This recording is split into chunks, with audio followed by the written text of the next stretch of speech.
Ready, Mrs. Fletcher? Mm-hmm. Oh, hi, Lieutenant. Ready? Ready for what? Alice and Henry are taking me to the Philharmonic. Wait a minute. What about all those people? What do you think, Henry? Will Mrs. Fletcher be able to stand it?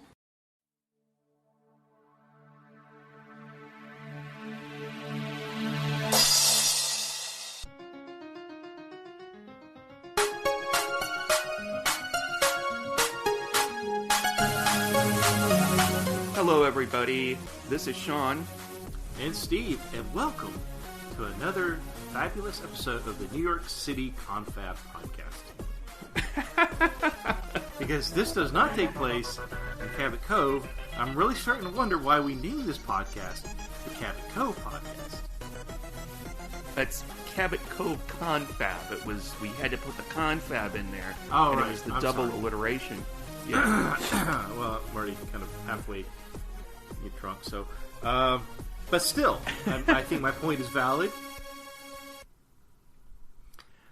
You know what? I've Do noticed any of these something. episodes take place in Maine? I mean, come on.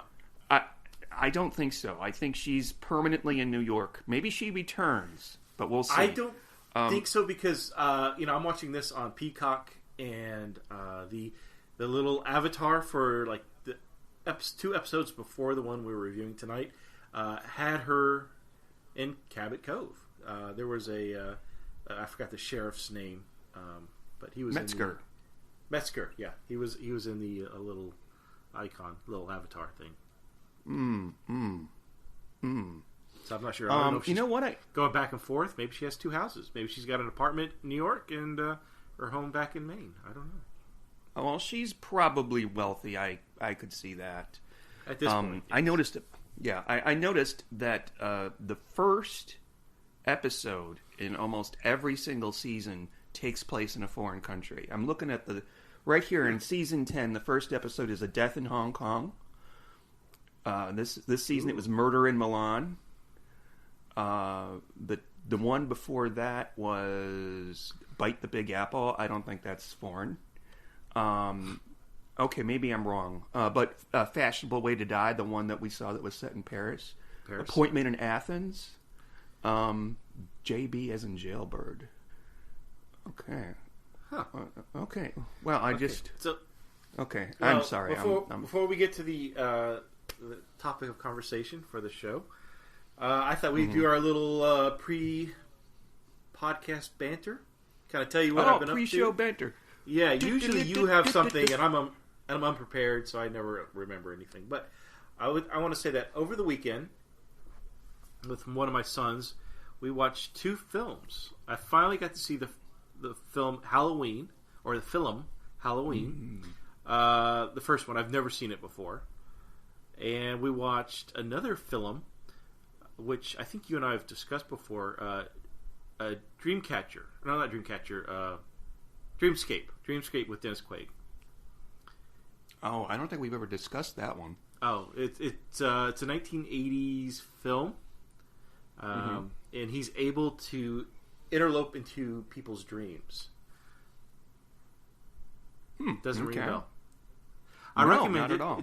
It's on YouTube for free. Okay. It's a nice little piece. As a matter of fact, I thought the villain in that film was in tonight's episode, but it wasn't.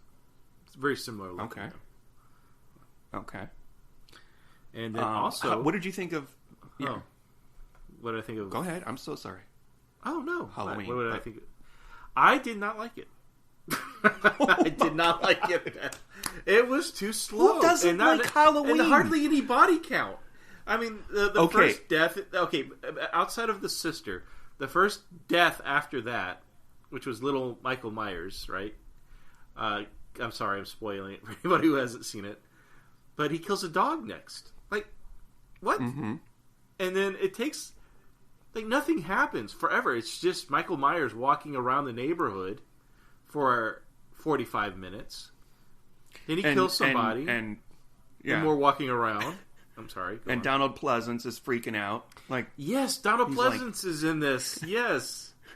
And he does nothing. And do you ever notice that when Myers escapes the station wagon or ambulance or whatever it is that Donald Dr. Loomis is in. Dr. Loomis, yeah. He says, "It's gone from here. The evil is gone." Yeah. I mean, he hated that kid. The Marino brothers. Yeah.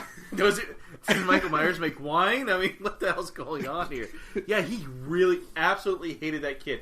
He dedicated the first half of his career trying to figure him out, and the other half to make sure he was imprisoned for the rest of his life. And not only that, not only did he carry a gun, he carried a gun solely to kill Michael Myers. Not because he felt like he needed protection. He intended to kill Michael Myers with that gun.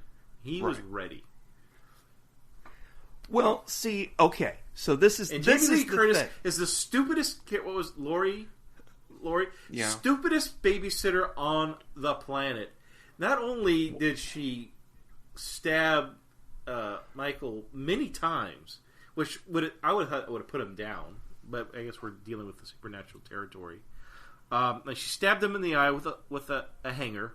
But as she tells the kids to go run off and find the cops, she's laying against the doorway with her back to the body. And I don't understand. Why would you do that? But we're going to talk about Murder, She Wrote, but I just have to tell you, I know that that's unrealistic, but you have, and when he gets up, he does that weird, like almost like Dracula when he rises up and then he turns and looks at her.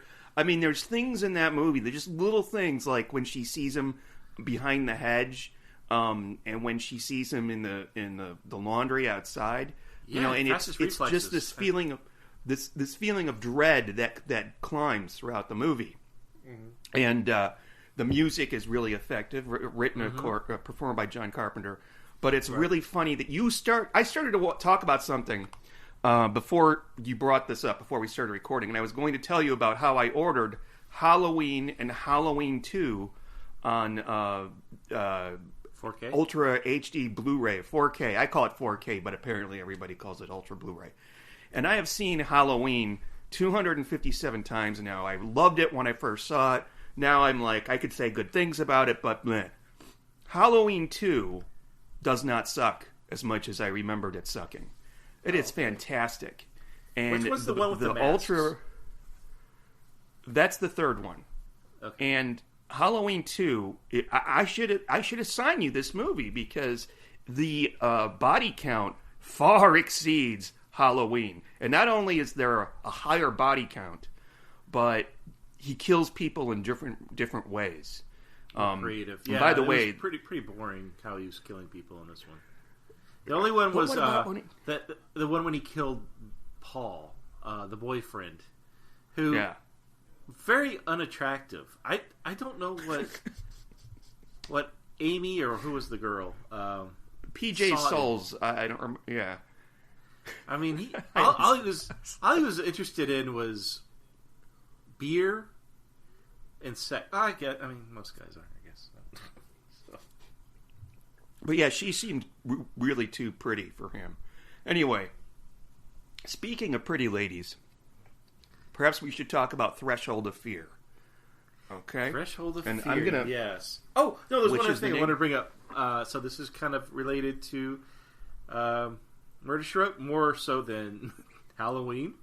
So in my news feed, it has come to pass that the print of Columbo from, what was that episode? It was the one where with the artist. It was one of the 80s episodes where the artist draws a picture of... yes. Murder, a Self-Portrait. Yes. Murder, a Self-Portrait. So that, that print goes up for sale every so often. Well, sir, it is back up for sale. They're making more prints. It's a limited release. I guess if you wait a couple of years, it'll be released again. But because it's the 50th anniversary, from what I understand of Columbo, you can buy... No? Okay. Well, you can buy another print, or you can buy a print for only $250.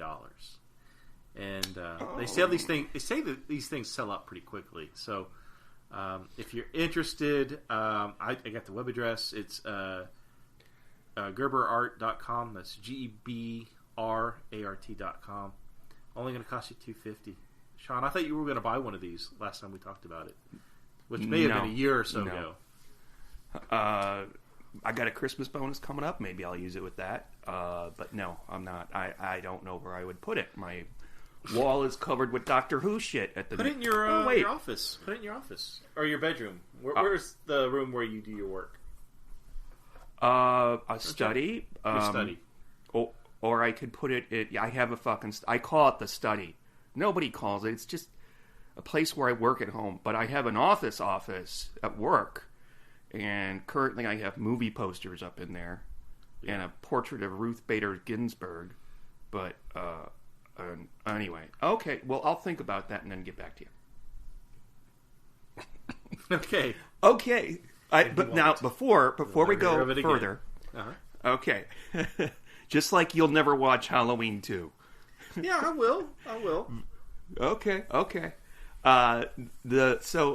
Before we start talking about this, I'm going to ask you a trivia question.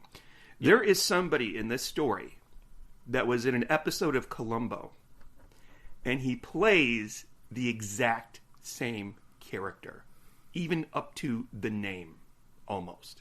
Really? Do you know who that is? Yeah. No. Who? Maybe we want to wait until we get to that part and just start talking about it. Okay, sure. All right. Okay, so this starts out kind of weird. This is not a traditional... Well, what's the name of the episode? Oh, it's Threshold of Fear. Right. Tell us how this starts out there, Steve. Well, in New York City... New York City! We see at this mansion... I guess this is a mansion? They call it a mansion. Where Alice, that's one of our main characters, she wakes up to arguing. And she runs downstairs and wait, I have to interrupt. I'm sorry. I have to talk already? about. Do you know who's playing Alice? Who? When I tell you the name, you will be like, "Oh my god, yeah, it was her." Cynthia Nixon from Sex and the City. She played Miranda. Do you know? If I watched Sex and the City, I would know that, but I have never watched an episode. Okay. Did you... I don't blame you. I don't like it. I saw like one episode. I'm not fucking watching this again. Did you watch the opening, not credits, but the opening montage while they're playing the Murder, She Wrote music? Mm-hmm. I did this time, yeah. So you saw the differences. Yeah, she's... Yeah. I watch them every time. Yeah. I am a true Columbo fan. Or a Murder, She Wrote fan. Anyway, so yes. She's carrying a bag of groceries over across the street. She's doing more New Yorker kind of things. Yeah. Eating a bagel and schmear and going to the Statue of Liberty. And what else is she doing? Stepping over garbage in the street. Right. Fighting with mutant Ninja Turtles. Yeah. And sitting in the back of a taxi. Anyway, so yeah, there's a murder. A murder has been committed downstairs, right. And Alice goes down. Mm-hmm. Go ahead. Well, no, yeah. So she goes downstairs. She sees her mother's body on the floor. Then she sees a stranger who we find out later is an architect named Jordan Barnett. Mm-hmm. And he leaves, and then all of a sudden, as he leaves, a hawk comes flying into the front door and attacks her. Bizarre. You wouldn't think that the killer had special, like, psychic powers over animals or anything like that. But and of course she screams, and you're going to find out that Alice has got a pair of lungs on her. She really screams. I had to turn the volume down when she let loose. So, okay, I got a couple questions here. Is it me or the setting where the murder takes place, which we see again later on? Is it me or is that the same set that they used for the Psycho House in the last? Yeah, okay, so I did, and I went back and forth. Now, Peacock is not the easiest thing to manage and skipping around because you got commercial breaks and stuff like that force you to watch. And so I did. I had that exact thought. And while they're similar, they are different. The banister is different, but the layout is very similar. The door is different. Where the light switches are different. So it appears to be the same, or appears to be different, but I definitely had the same thought. It looks very, very familiar. Yeah. Cool. All right. So I did that for you. I went back and forth, and it took me like 5 minutes of trying to line it up and take a look and stuff. So yeah, that's how dedicated I was. Okay. Did you have like 2 TV screens and like have one like what's the difference? No, I pay attention to a certain aspect, like where's the light switch, and then I'd go back to the other episode. It's not the light switch is on the other side, or was there a window next to the door, or was there windows in the door? What kind of windows were they? And so I was doing that kind of comparison. But so I'd have to jump back and forth, and it took way too much time to really find out that they were different. And also, have you ever watched the show Starsky and Hutch? Nope. Oh, okay. Have you ever seen this great movie, an old made-for-TV 2-part miniseries called Salem's Lot? Nope. Okay, so you don't know who David Soul is. David Soul plays Jordan Barnett, and he was one half of Starsky and Hutch. And but I really know him only. Yeah, okay, I know that. Yeah, okay, I know what the actors look like. Okay, yeah, all right, I see that now. Yeah, he was the blonde guy. I only know him from Salem's Lot, which is actually a pretty fucking awesome movie. And also, he made an appearance on a poster in The Conjuring 2. He was in a poster in the girls' room. Apparently, they were fans of David Soul. I guess he was supposed to be a hottie back then or whatever, but... All right. You explain a lot. So what? Nothing. Oh. We get to see Jessica's new swanky New York apartment or condo. Right. So so apparently... I guess these guys are regulars that we're talking about, I assume. We're introduced to Richie, who's the doorman to this... I don't know if she's living in an apartment building or if she's living in a hotel. I think it's an apartment building. Okay. I don't think she would be living in a hotel. But I also find it really weird to call any guy that's over the age of 50 Richie. Because he looks like maybe he was like, he retired and he's a doorman now for this apartment, but I think he's probably a reoccurring character. That was my I will bet one. Yeah. Yeah. The police Lieutenant Gelber, played by, we'll get to him. I think he's also a recurring character because they have a familiarity between them that sure. So Alice is living in Jessica's apartment building. And Richie comes to Jessica, and he's like, hey, I deliver. She's agoraphobic. She doesn't come out of her apartment, like in the movie Copycat. So and that's all I know about agoraphobic. Oh, okay. No, she does not have. Where is that in Copycat? What? Never mind. Actually, that actually happened in I think it was San Antonio. There was a guy that was living in a hotel, and he never wanted room service. And when they finally got in there, it was like a bloodbath in there. I think it was called the Gunter Hotel or Motel. Anyway, so Richie's like, usually I deliver her groceries, but her mail. She just, I take her trash out. I mean, Rich, does he get tipped at all? That's my question because I hope so. He should. Me too. But he's like, and he's just leaving the groceries outside her door, so I can't help but wonder, like, oh my God, is there like rotting meat there? I mean, what is she eating in there? What's going on?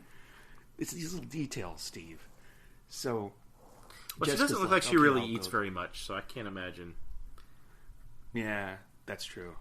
Okay, but so Jessica's like, okay, well, I'll go talk to her, and why would Richie go to Jessica? I mean, maybe I would learn more if I had a little bit more background with these supposedly recurring characters. But like, why would you go to Jessica and say, "Hey, I've got a problem"?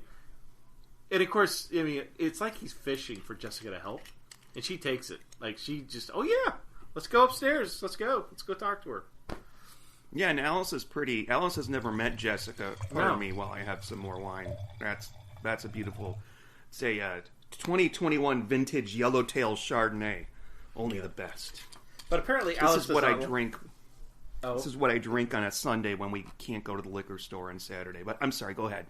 So so Alice won't let Richie in, but she's more than willing to let Jessica in.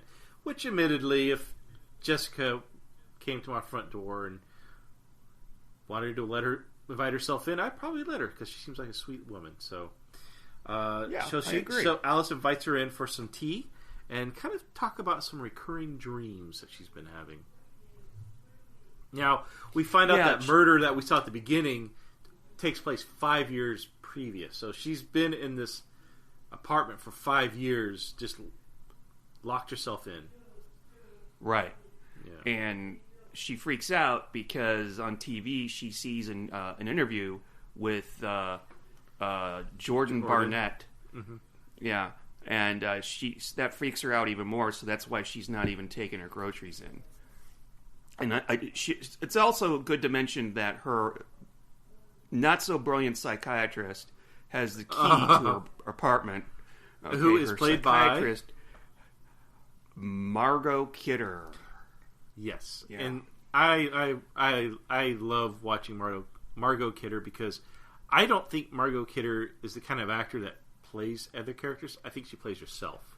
So I don't know if that's true. I have no idea. We were watching, what was the movie with it was one of the first slasher films, Christmas. What was it? Black Christmas. Black yeah. Christmas. She was really good in it. I think she was really drunk and high throughout the whole film. I don't know if that's true, but I mean, knowing her background and how she kind of lost control of her life later. She liked to party. She liked to do drugs, drink, and God knows what else. But she's in this, and she plays a psychiatrist. Mm-hmm.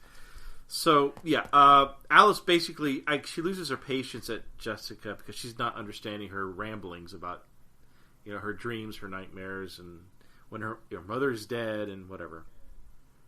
So Margot, I don't know Margot Kidder's character's name, so I'm just going to refer to her as Margot Kidder. Okay, for the rest it's of this Dr. Helen Holden. Holden. Right. Who doesn't even apparently know how to knock on doors, which she just unlocks the door and walks in, and then two people having a conversation. It's like, what is this, Downton Abbey? They do that in Downton Abbey. They just open a door and walk in. Nobody knocks. It's like, what the fuck? I thought you're supposed to have manners. Yeah. It always bugged me about that. But she kicks Jessica out, and we do find out that. So, go ahead. I have a question. So, Jordan Barnett is back in town, and I think this kind of confused me at first, but I think that he's an architect. He was originally in New York City, and then he says later on that he was on the West Coast, and now he's back. Mm-hmm. And he's having an affair with his secretary Laura. Okay. Yeah, she's getting Me Too. Hashtag Me Too. Yeah. And I don't remember how he knows about Alice, but he ends up going to her apartment, and she has a fucking breakdown. Well, no, see, because he I guess he got a grant to open his Lower Soho Museum. Wasn't that the name of it, or that's where it's located? Yes. So you got a grant. So there's an invite, I guess, to the opening or the grand opening of this museum, and her name's on it. Now, why her name's on there? No clue. But she is it's implied that she is a musician. She's a cello player. Oh, right. Or maybe it's something. Yeah. But so let's go back to Margot real fast because she's an absolutely horrible doctor.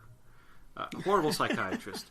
So we see her at one point in her office. She's got a patient, and she looks at her watch. I mean, a patient's on how when you go to a psychiatrist, you lay down on a I don't know what you call those couches, but she's laying down, telling her problems, and the doctor writes, as a head shrink would do, and she's watching her time, and time's up. So okay, time to go. Your time's up. And the patient's like, well, doctor, I just say no. See you Thursday, and gives her a prescription and bye. Get out. Wow. I think I'd look for a new doctor. You know that's a fallacy. That's not really how psychiatrists work. Maybe you'll see a psychiatrist first, and then he or she will refer you to their psychiatric nurse, and then the psychiatric nurse will prescribe your medication. If you are really if you want a therapist, then you can go to instead of a psychiatrist, you can go to a psychologist or a therapist, and then you go and talk to them. A psychiatrist is a doctor, and I don't really understand. I don't know. I think a psychologist. This is how I know. I go to a psychologist. I have certain medications because I have problems with certain things, like going to a grocery store and going to Agoraphobia. Costco. Yeah, I actually suffer from that a little bit, and I get really anxious. So I see a psychiatric nurse. I've never seen a psychiatrist, but yeah. I don't know. Yeah, but I'm so sorry. So I think now Barnett goes outside his office, and he has an argument with this man whose name is Ben. About he owes him something. Basically, it's like, okay, I know who's going to die now, and this is suspect number one. It's going to be Barnett who dies, and this guy is going to be. It's an obvious suspect. Yeah, it's just a random guy too. Be the murderer. Yeah, probably has 2 minutes of screen time in the whole episode. I mean that's kind of an over exaggeration probably, but he's just there for filler. But we do get to meet at one point. In Margot's doctor's office, or Dr. Kidder's office, we learn, or we see the brother of Alice. He comes in. His name is Peter. Now, Sean, does Peter? I'm not saying do you recognize the actor specifically, but does his look, his face, remind you of anybody? Yes, but I couldn't figure out who it was. And I tried looking for him, and I could not. I didn't recognize that he was in anything. No. I don't know if he's been in other shows, but his face looks very familiar to another actor, a British actor specifically. Oh, no? I know. Yes, he looks like Harry Sullivan from Doctor Who. No. Maybe not. Oh, he looks like Matt Smith! Matt Smith. He has the same expressions, how he reacts to scenes. When he hears bad news, or when he's happy, or sad, or angry, the exact same expressions as Matt Smith. I thought it was hilarious. Yeah. Like, are these two cousins? Interesting. Like, it's just the face. I mean, he doesn't act like a drunken giraffe exactly, but yeah, I see it now. And he's mad at Margot Kidder because she's not, releasing her hold on his stepsister. Okay. Right. So, yeah. And what he wants is to sell the brownstone, which is that mansion. He's got a buyer. It sounds like another episode we reviewed where someone wanted to buy something, but the other person wouldn't relinquish their half. But anyways, the sister owns half the mansion. Peter owns the other, and he wants her to sell. So he's trying to get Dr. Kidder to convince her to sell her half, to agree to the sale, and it makes sense. He's like, look, she'll get a lot of money, and I'll make sure she'll get her fair half, which I believe. I don't feel like there's any mistrust there, and that seems to be his only motive, is he just wants his sister, because she's holed up herself inside that apartment and won't have any interaction with anybody, so he's wanting her to, he needs money. He needs cash, he says later. And, yeah, it's in her best interest. Why isn't she doing this? Blah, blah. And then we cut to Jessica goes to the cops. And there's a detective, Lieutenant Gelber. Artie. I hope I'm pronouncing him. Marty? Artie. His first name is Marty? No, okay. Artie, yeah. Artie, okay. And his daughter's about to have a baby, so he sees got all this baby stuff in his office, and He's played by a guy named Herb Edelman. Did he look familiar to you at all? He does, but I couldn't place him. He plays Stan, or played Stan. He's no longer with us in The Golden Girls. Dorothy's ex-husband, who would show up every now and then. Okay, yeah, vaguely. Yeah. Okay. So they're looking at the What else? He must have been a Columbo, Magnum PI.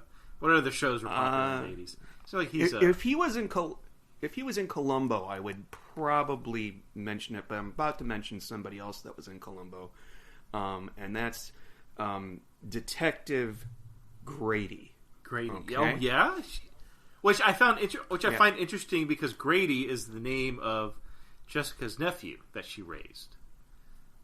Oh. I just found it odd. They did that in person. I don't know.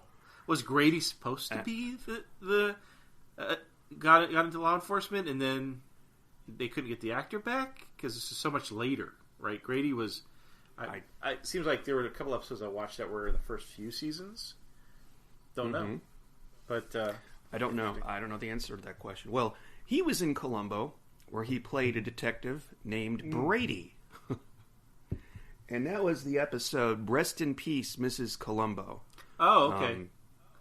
Yeah, and he was like, how Columbo always has sort of a sidekick, and it's usually a different one, or it could be like Wilson. Well, he was his sidekick in this one, and there's a scene where, I remember there was like a scene where he's talking with him on the pier, but I'm like, is that guy? Is that that guy? And I come to find out he was named Brady in that.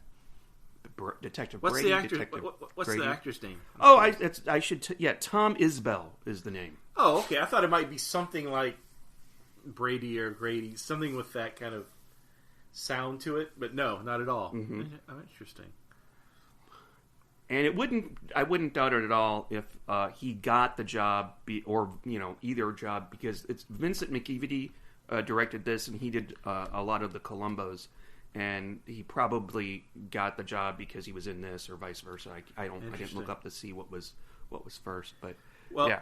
And I think it's interesting because I figured Jessica, or at least Artie, or Lieutenant Gelbers, must be a regular because Jessica's in there, and he's talking about his soon impending grandchild that's on the way.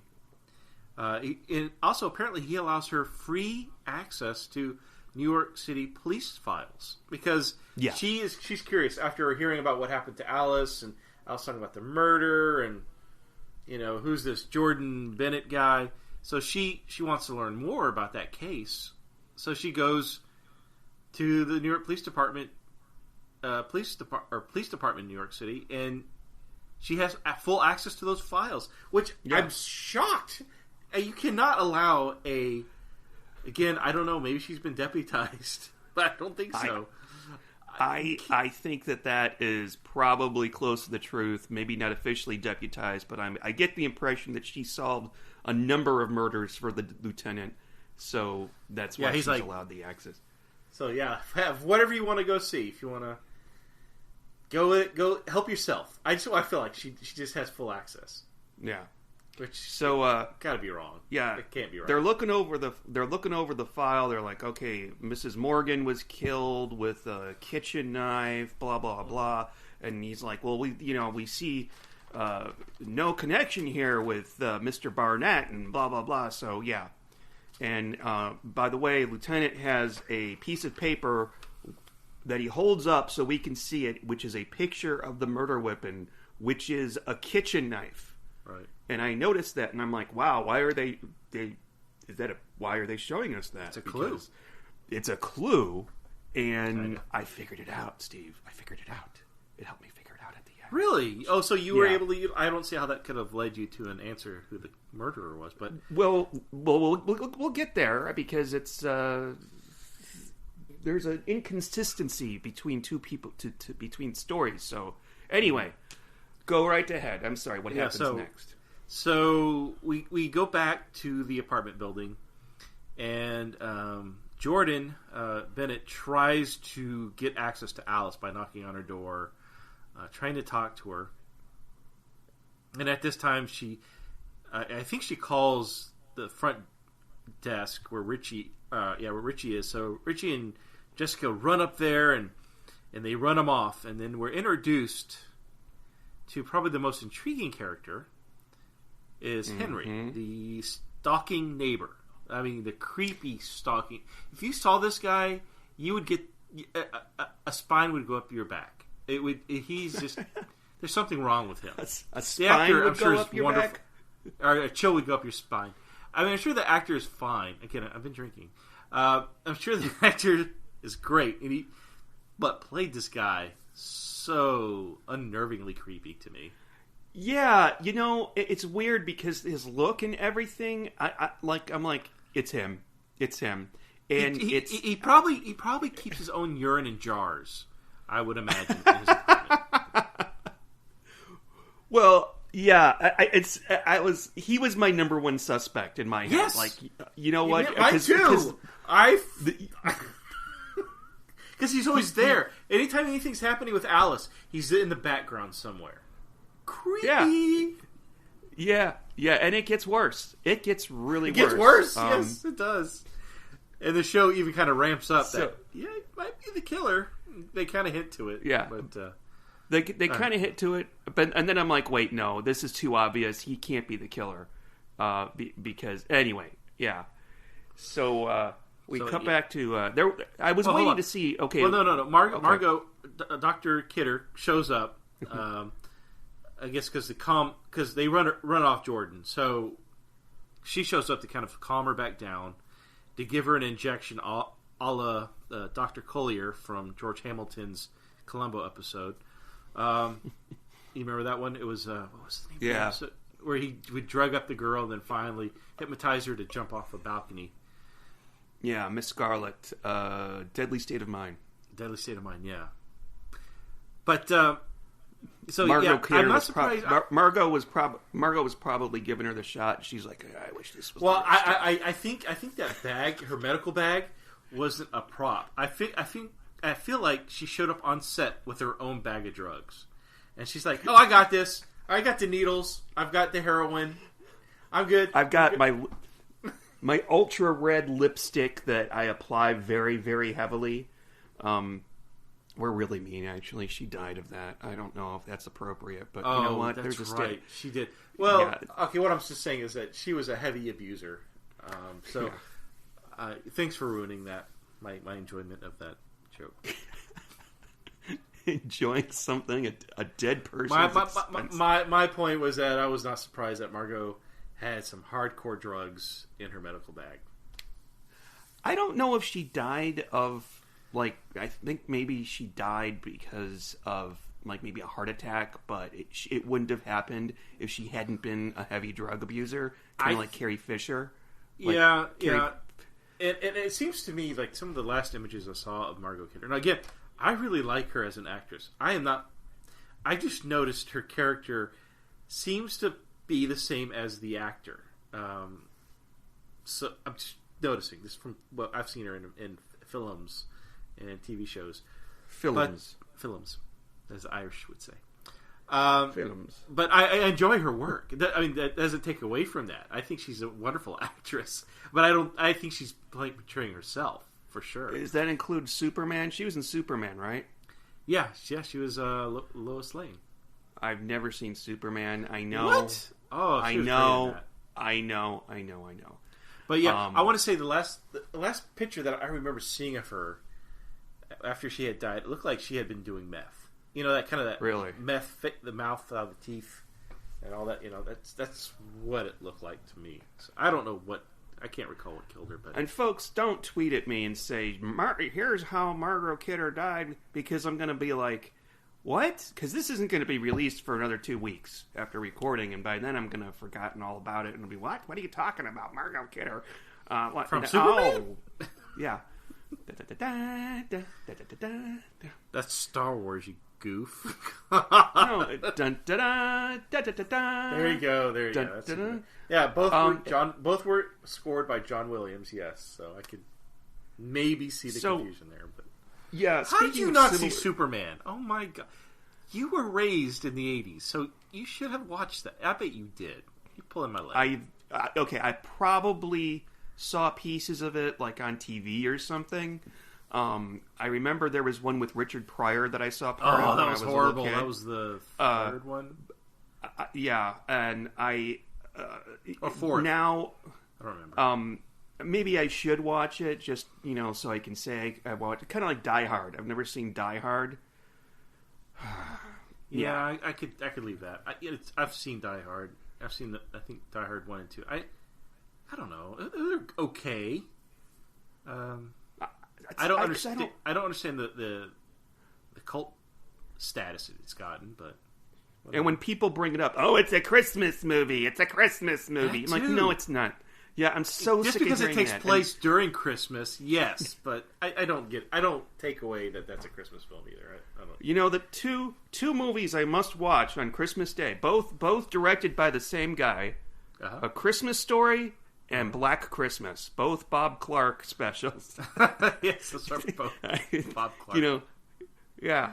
Yeah, those are good. Anyway. Yeah. By the way, one of them stars Margot Kidder, so there you go. Halloween was inspired by Black Christmas, and John Carpenter apparently told Bob Clark, he said, "Hey, can I make a sequel to your movie, and we'll call it Halloween?" It's just set on a different, holiday. I think it was a different holiday, and they were going to call it the Babysitter Killers.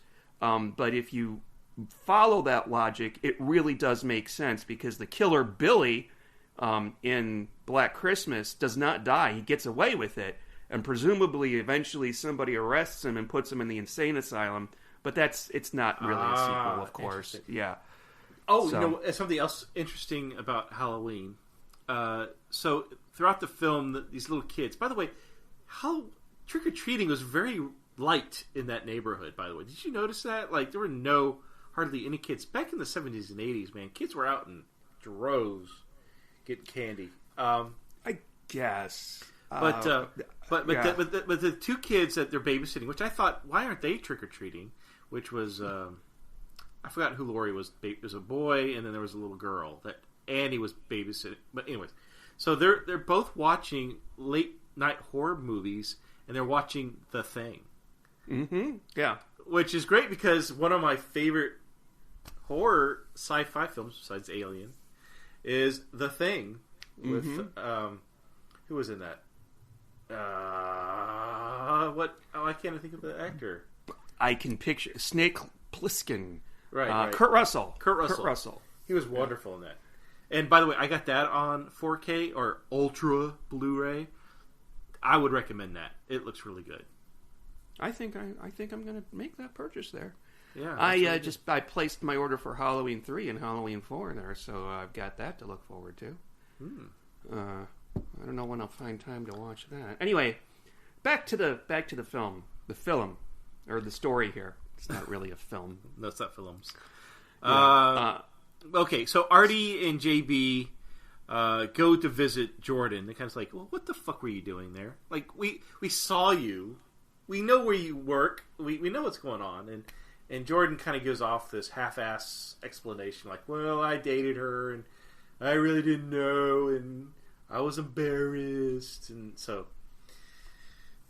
Artie... He didn't date her. He thought he dated somebody with the same name, because she has a generic name, and he probably wanted to get... So, Artie, the worst police lieutenant on the New York Police Department, is like, okay... He's like, yeah, he's got a point, Jessica. Maybe we should go back. Oh, shucks, I think we should leave now. Sorry to bother you.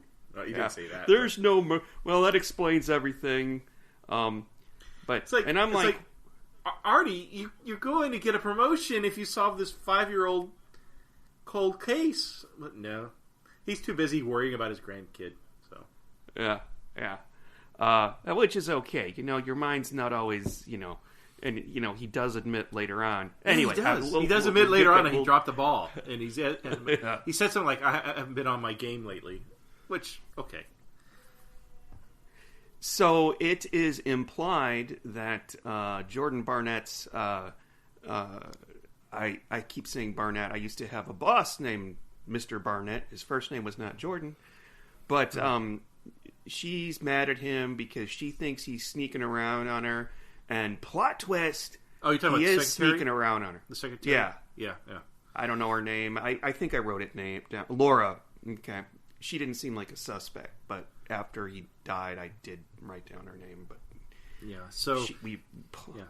So he go ahead. how does he know Margot Kidder, Jordan Bennett? I didn't understand the connection. They're just lovers, and he's a man whore, and he probably just goes over Just to sleep her around, office yeah. or her apartment or whatever. Yeah, But how do they know each other? and, Like I she's been holding back. I think she knows the case of the murders, and she's kind of protecting Jordan. But so I just don't understand how that relationship started. Did they always know each other? It's not. It's not. Every professional woman in New York City. I mean, what's going on? I just don't. Yeah, I think he was kind of a man whore, like I said, and also it's important that once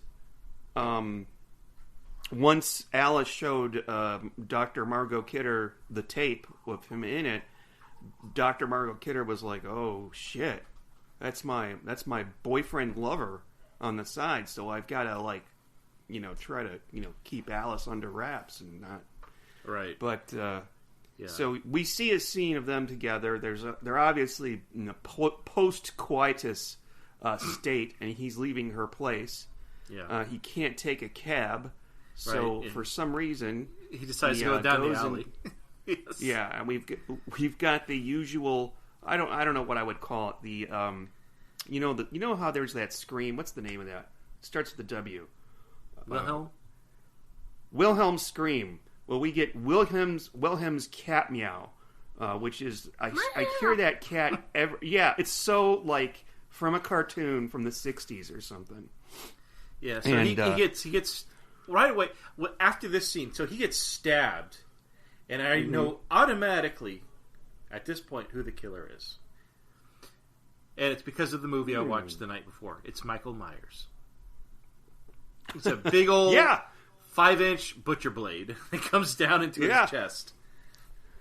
That's pretty much how it goes down for most of the characters in Halloween. So I think Michael it's Myers also ever important. make his way to New York, No. like Jason does? Well, Jason barely makes it to New York. Most of that movie is set on the boat on the way to New York. Oh, no, there's one called I don't know which one it is. Friday the 13th part whatever. Jason takes Manhattan, or is it goes to Manhattan? I can't remember. Was it better than Jason X, which takes place in space that you made me watch on our other podcast? That is no longer Jason around, X. which Jason X is shit we watch is on fun. Netflix. Shit we watch on Netflix, which is still available on Apple Podcasts. Yeah, so listen to that one if you want to hear us talk about horror movies. Yeah, which is pretty and much what we're doing movies. right now. Yeah.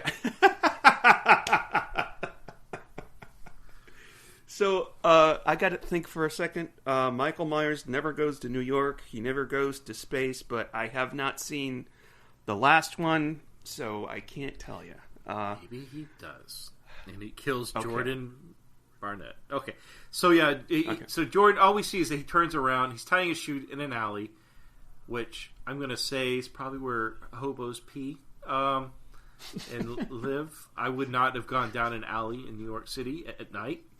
That would be the worst idea ever. But he goes down there to tie his shoe, and he turns around and gets skewered by a butcher knife. Yeah. I've been keeping track of the modes of murder, and there have been equal number of 3 stabbings and 3 bludgeonings, and there's only been 1 shooting.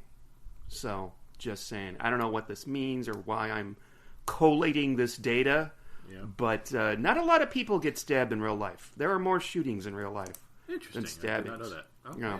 Thanks for that statistic. So, because it's really hard to stab. It's really hard to stab someone only fatally. the really freaky people stab. Yeah, I mean in books and movies, somebody gets stabbed through the. Look at the movie Carrie. Look how many times she had to be stabbed by kitchen utensils before she finally died. Not Carrie, but her mother. Do you remember that in the movie? Never saw it. Jesus Christ! Well, that's why we were doing Who this hasn't seen podcast, because I didn't see any horror films. It's all new to me. Anyways, so but now we're at the crime scene. Artie and Grady are, taking clues from the scene, and they see a necklace. And so that and we do find out that necklace does belong to Alice. But the thing is, they say right before, I think they're talking to the physician that they have. They're kind of talking about the wound, and he says, it was somebody who was from high up or something like that, and with a lot of force. So would tell me that if you see Alice, she is a waif. She is very thin. Yeah. She's tiny. There's no way she could have committed that murder. So her necklace being there doesn't make any sense at all. You know what? Can I mention something? I just realized something, and I think this explains. Do you think that the production crew moved from L.A. to New York, and that's why they had her move from Cabbage Cove to New York? Because there are certain scenes here that look like they're shot on location in a city. It just occurred to me. You don't have think to it's look a that set? up. Well, the scene where right before he gets stabbed, he tries to hail a taxi. That's an actual City. I mean, it could be L.A. It Yeah, could be L.A., but easily. I don't know. I'm going to look into that. That's going to be my homework for next time. Find out if they moved the location because they, moved the location. So his brother, or Alice's brother, Peter, shows up, and he's wanting, let me in. We have to discuss, the situation. I'm your brother. Let's get back to normal. And she doesn't want anything to do with him, so he leaves. So Harry has been watching in the corner. Creepy. Been watching in the corner this whole time. And he goes up to her door after Peter leaves. And he goes, Alice, Peter's gone. It's just me. And so she lets him in, and they listen to a record of Chopin. So they have that common interest, right? But a few things come out in the conversation preceding this, which it should raise anybody's, raise their concern. If you have this conversation with anybody, run, right? So he basically says, I've always been your neighbor since you moved in 5 years ago. I've always been there. Apparently they watch the same shows. I think he hears her watching something, and he will go turn it on. So they watch the same programs. He comments on the thin walls that he's able to hear her. Yeah. And then he says to her, and I'm not quoting verbatim, but something along the lines like, "You never have to be alone again." Oh. And then they kiss. Well, no, she kisses him. Oh, it's awkward though. She kisses him on the neck as he's literally walking out the door. So I think she meant to kiss him on the lips. And you know what? If he was worth it, he would have turned around and give her a nice smack on the lips right there. That's what I would have done. Somebody tries to kiss me. It's like, no, don't. Let's fix that awkward kiss you gave me. I'm pretty sure Harry's going to have his. If we were to follow that character in this series, he would have been a serial killer in New York City. Yeah. I am really confident. He does these long pauses. He does these long silence pauses. He's always there. Anytime at this point, anytime Jessica is talking to Artie about the case, he's right there, just not saying anything. He's not contributing to the conversation. He's just listening. Yeah, and exactly. He's got that weird, goofy look on his face. He does, and I'm thinking he's the murderer. And I wonder, does somebody who? He's like, okay, let's listen to that record of Chopin that I lent you. Okay, do they just sit there and listen to music? Well, I guess people actually do that because. Well, yeah, I can kind of see that. I mean, yeah. So yeah, he gives her a record of Chopin, and he says, "Did you get that record?" And then he says something along the lines like, "Did you get that jar of urine?"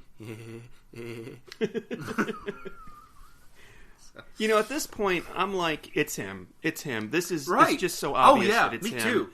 Me too. Yeah, he's been fascinated by her. Maybe he's been in the audience at her recitals or concerts, whatever, and he's just fascinated. Yeah. He's got to have her to herself because there's a scene where her and Jessica go out, and he watches them quietly leave the building, and it looks like he's got a concerned face, like, oh, Jessica's moving in on my property, or it's just weird. And sorry. Go ahead. No, go ahead. No, I was just going to go. So the next. Wait! I know what it was. I know what I was going to say. At this point, I feel foolish now because it should be extremely obvious who the murderer is, simply because of the clue that was planted on the scene of the crime, that being Alice's necklace. Yeah. I didn't think that was obvious. Now the next scene that's coming up, the show is making it explicitly clear who the killer is, and unfortunately, it's not Frank. Surprisingly, or Henry. Henry Phelps. Henry. Yeah, it's not Henry. Who's Frank? Why did I say Frank? I don't know. Okay, Frank, Henry. By the way, it's just odd to see. This is like Richie. It's just odd to see a man under the year, and especially nowadays. Do you know anybody named Henry that isn't like 80 years old? I don't know anybody named Henry. See? Now you say that, I like don't know anybody named that. No. It's like nobody uses this name anymore. It's like it's been retired. Like at a certain point. A name that has been officially retired is, and you won't be shocked, the readers won't be shocked to hear this, but they did a poll on like popular baby names. The girl named Karen has dropped off a cliff. Really? Mm-hmm. I could see that. Yeah, nobody's naming their daughter in the U.S.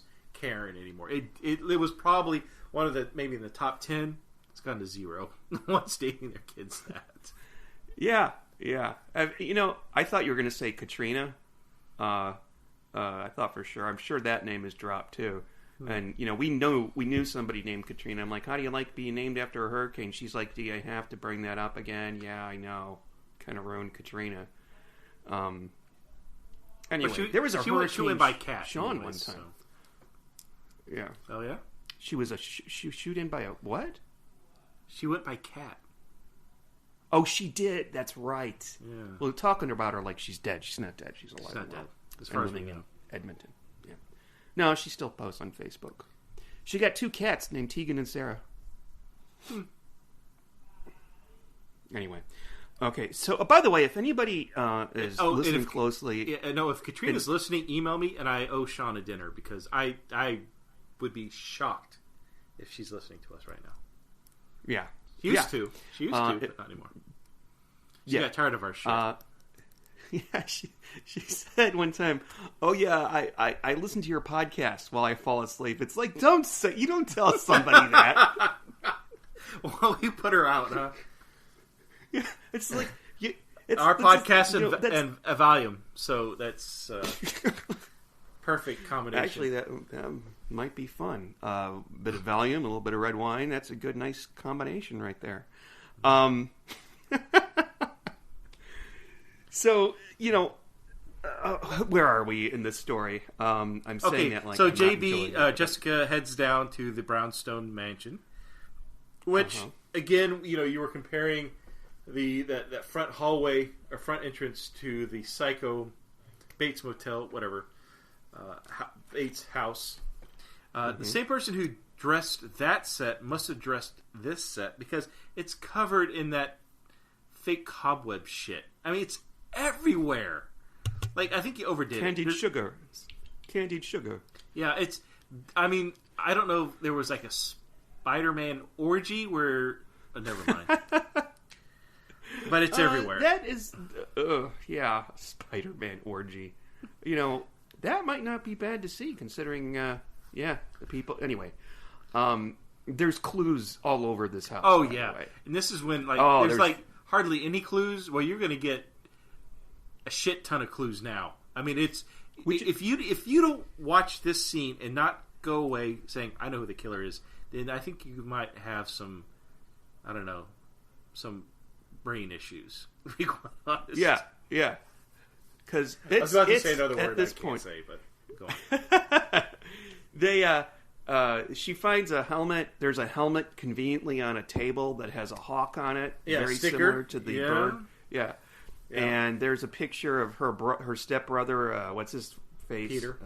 Peter. Peter. Yeah, he's got. He's standing next to a motorcycle, and then there's another picture where he's got a bullet around his chain on his necklace. No, sorry, that's another episode. But where he's wearing the helmet.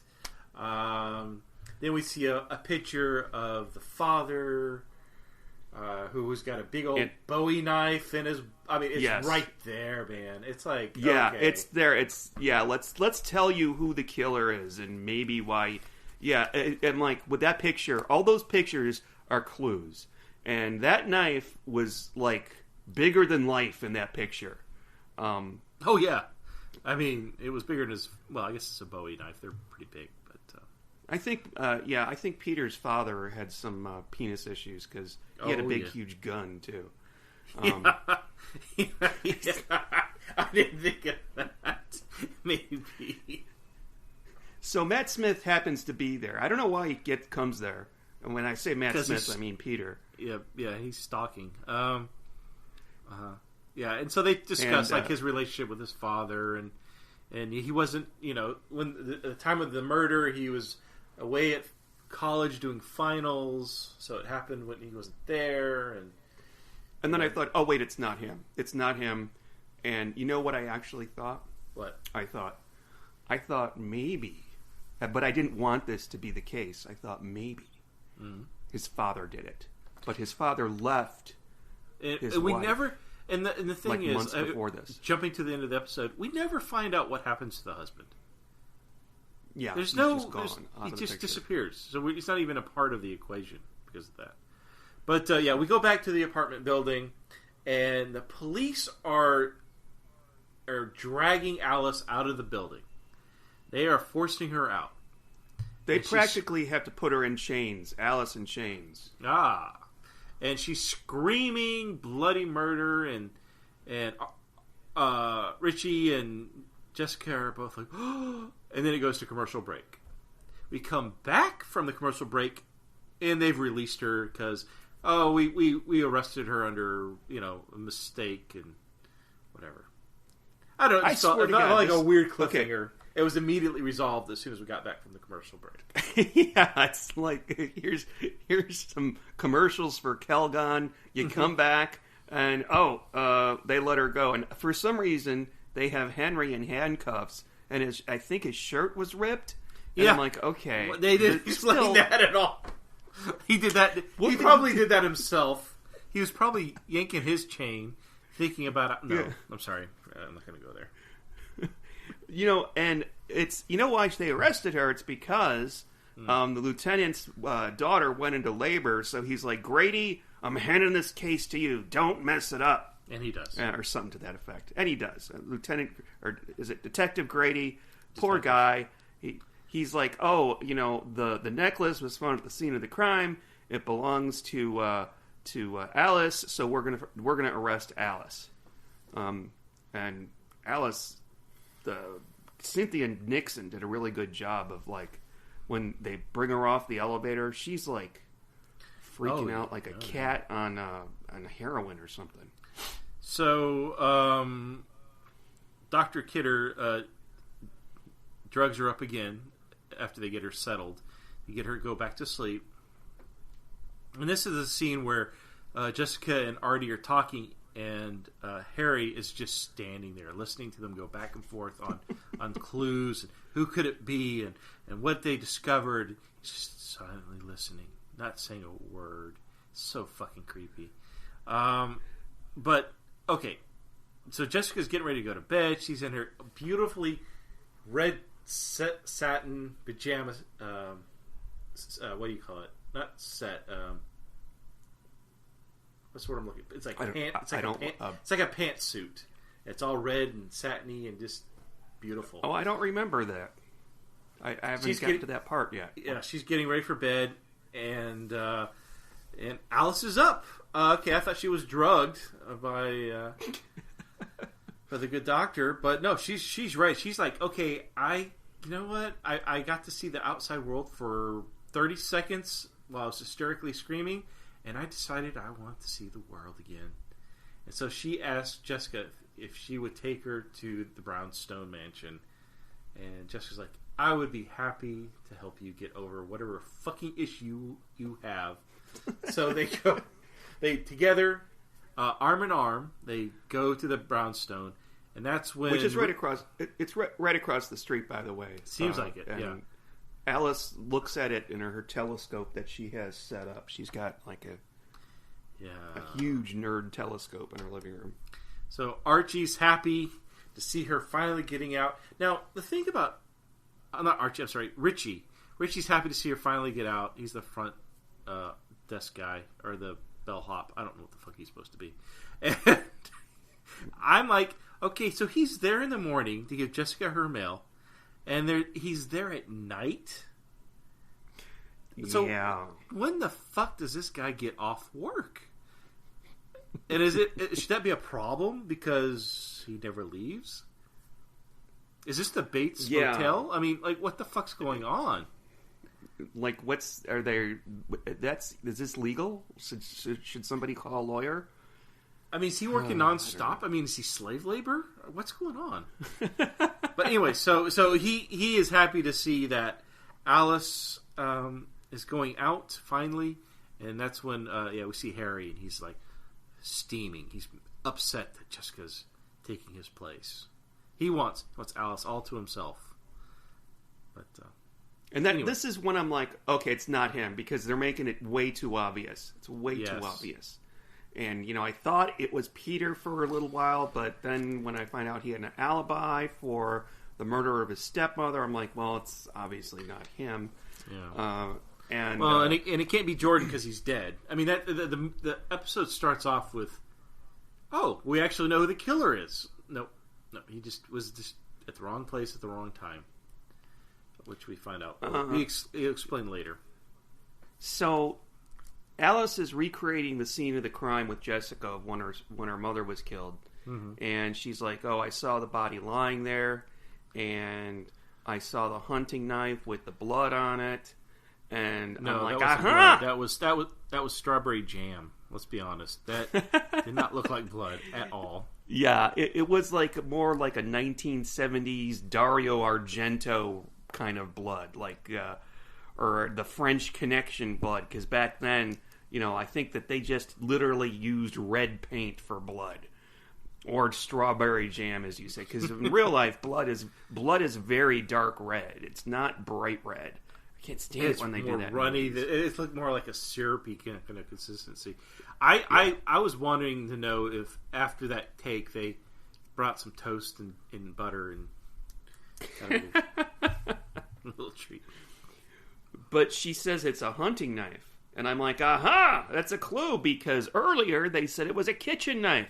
And there's a hunting knife in that picture of her stepfather. So I thought, maybe he's the murderer.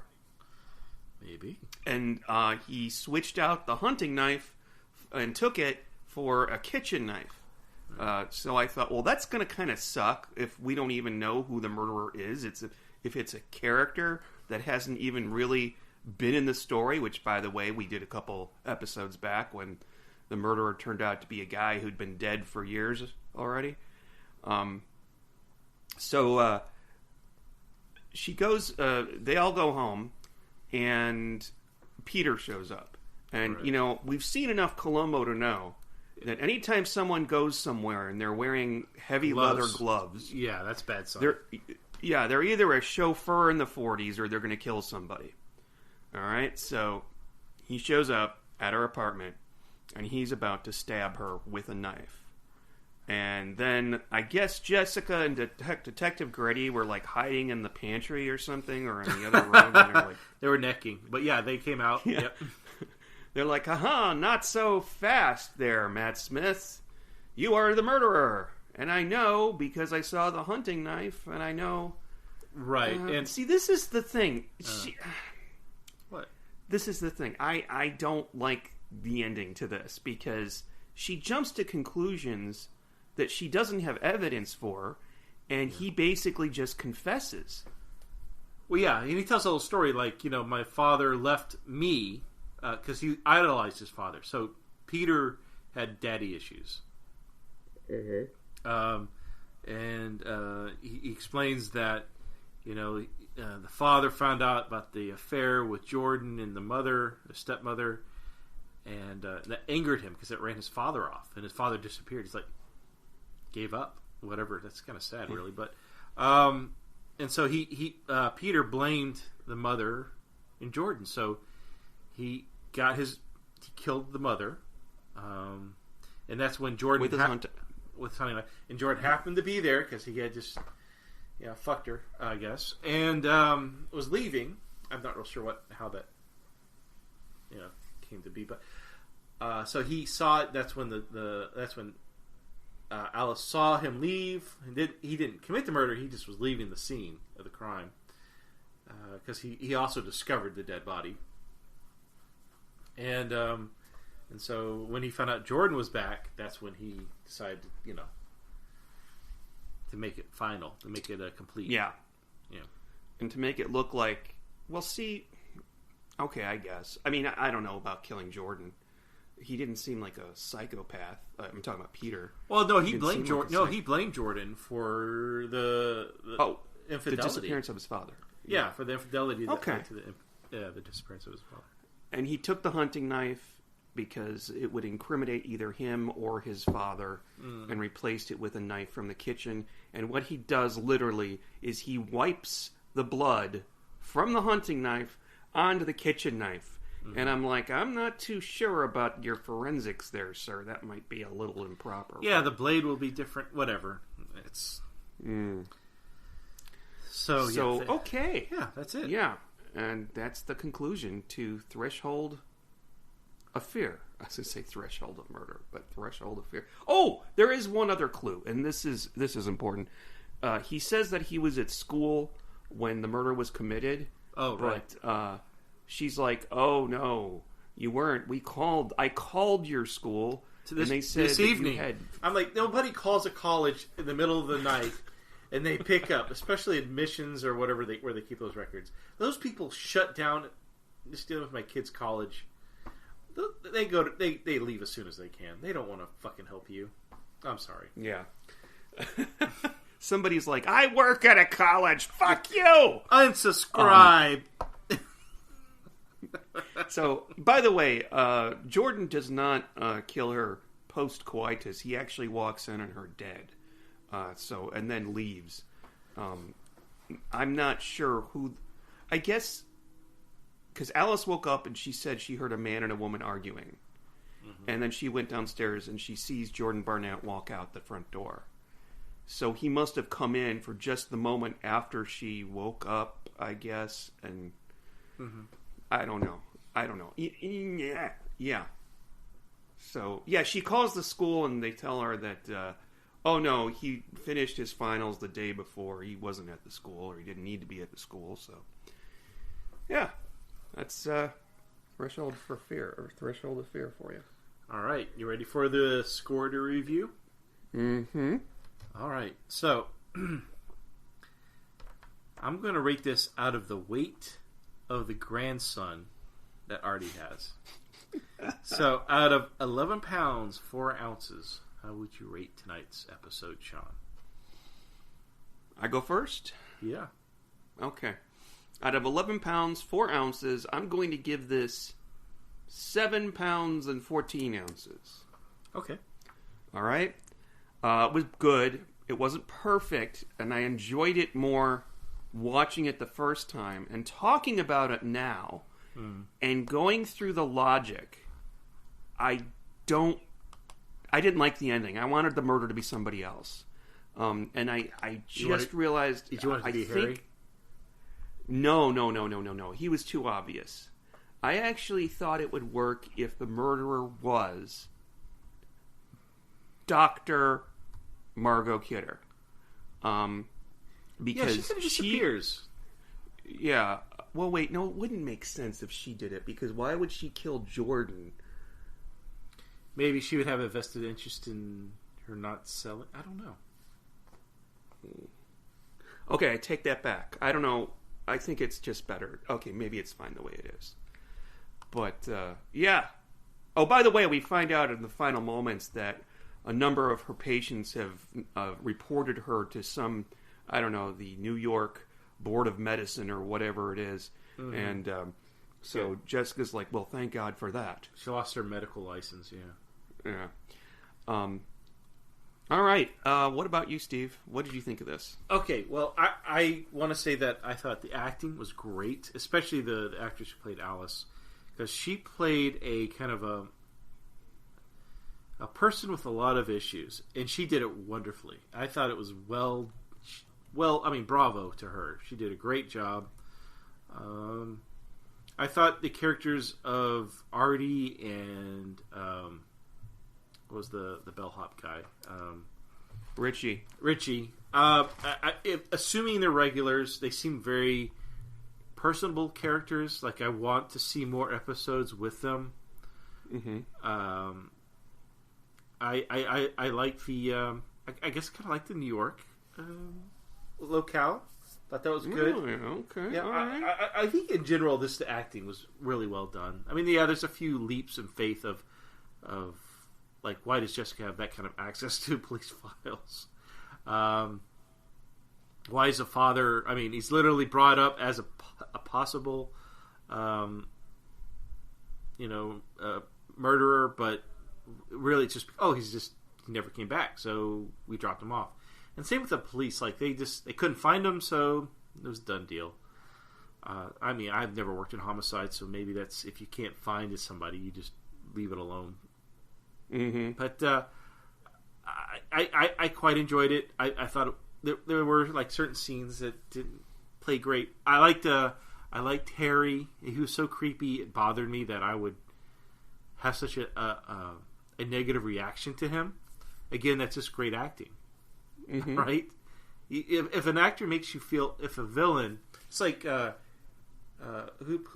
the guy who played the Joker in the Batman movies? Jack Nicholson, Heath Ledger. Heath Ledger was so unnerving as the Joker when I first saw it. I just remember that it just bothered me to see him. That just tells you what a great actor that person is. Mm-hmm. It has nothing to do with the personality of the individual. It's just what a great actor. And again, it was just people really doing well in their performances in this episode. They were believable. Like, oh my God, I would run away from that guy. Get away from him. Yeah. So I really enjoyed it. I mean, especially compared to Incident in Lot 7, which was just horrible. I really enjoyed this episode. I'm going to rate it a little higher than you. Mm-hmm. Out of 11 pounds 4 ounces, I'm going to give it 9 pounds 2 ounces. I enjoyed it. I thought it was fun. It was a very enjoyable episode. Okay. Well, that's good to hear. Yeah. All right. I like that. I like it when you enjoy something more than I do. Sometimes I'm afraid that I'm torturing you watching these things. And then it turns out that you like them. Yeah, more than I thought you did. Yeah, last week's was horrible, but this one it redeemed itself. So I think it's worth a watch if you haven't seen it, or revisit it if you have. Yeah, by the way, one of the producers is actually Bruce Lansbury, which I believe is her husband. I saw that name, and I was like, nah. There's also one of the actors in it is also David Lansbury, but I looked him up, and he was no relation. Or wait, maybe Bruce was... No, okay. Maybe it was her brother. But then I don't think his last name would be Lansbury, because she had been married. Anyway, okay, I don't... Maybe... But anyway. All right, Steve. Are you ready to spin the wheel? I am. I'm ready to spin.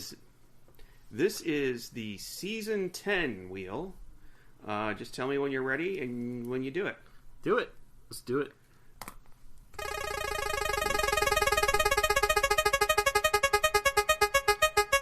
You know, the Season 10 wheel sounds suspiciously like Seasons 1 through 9. Just saying. I see. And you know what? Right when I said spin the wheel, I looked at the spreadsheet. And the last episode of Season 10 is Wheel of Death. But we're not gonna watch that. Oh, you tease. We're gonna watch something called Northern Explosion. Northern Explosion. And I'll read the synopsis on... this is season 10, episode 11. While stranded in a small Canadian town, Jessica helps the Mounties solve 2 local murders. Was Northern Exposure on at this time? Just curious. Probably. Otherwise, they wouldn't have named... Oh, Graham Greene is in it. He was a famous Native American actor. Let's see. Scott Plank. I know that name. I don't know where I know it from. And nobody else that I know is in this. So, okay. We'll see. I'm looking forward to it. Okay, so another episode that does not take place. And yes, I'm so sorry. I'm so sorry. How many episodes? We should keep track of this. How many episodes have we reviewed actually take place in Cabot Cove? 1. Oh, you are keeping track of this? Okay. Yeah, it's murder. No, mirror on the wall. That's the only one? Yeah, I mean, it was a 2-parter, but it's...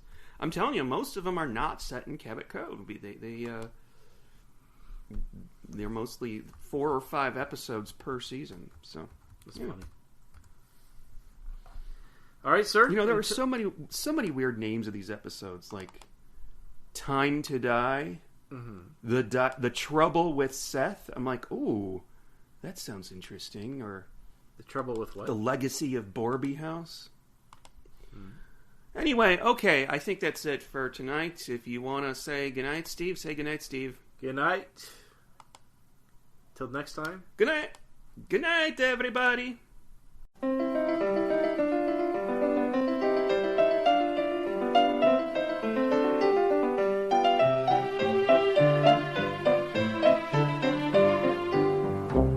Thank you for listening to the Cabot Cove Confab.